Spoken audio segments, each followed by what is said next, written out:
Ministria e Mbrojtjes ka bërë bilancin e situatës së zjarreve në vend gjatë 24 orëve të fundit.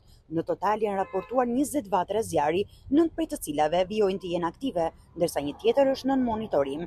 Në operacionet për shuarjen e flakëve janë angazhuar 235 forca operacionale, 33 automjete zjarfikse, 140 efektiv të forcave të armatosura, 3 helikopter dhe 2 avion Air Tractor. Situata më problematike paraqitet në gojan Gjegjan të Pukës.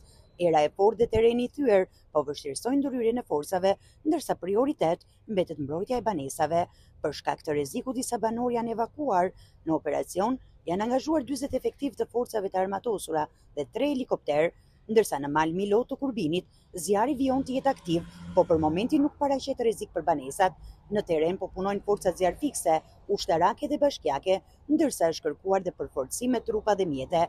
Edhe në Dajt të Tiranës është riaktivizuar një vatër zjarri, por pa rrezik për zonat e banuara.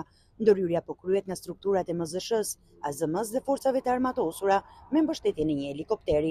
Në Dukat të Vlorës, zjarri në zonën e Shatës është zgjeruar gjatë natës në drejtim të malit. Në operacion janë angazhuar forcat vendore dhe 40 efektiv të forcave të armatosura.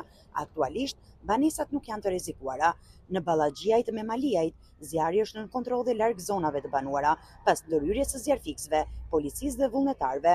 Si mas sigurie, edhe këtu janë evakuar disa banor. Vatra aktive raportohen gjithashtu në Kalivaç, Shtuf, Gjormë të Sipër dhe Otolisht, ndërsa zjarri në Lufaj të Mirditës është nën kontroll dhe vijon të monitorohet. Autoritetet vijojnë operacionet në teren me fokus kryesor shuarjen e vatrave aktive dhe garantimin e sigurisë së banorëve dhe zonave të banuara.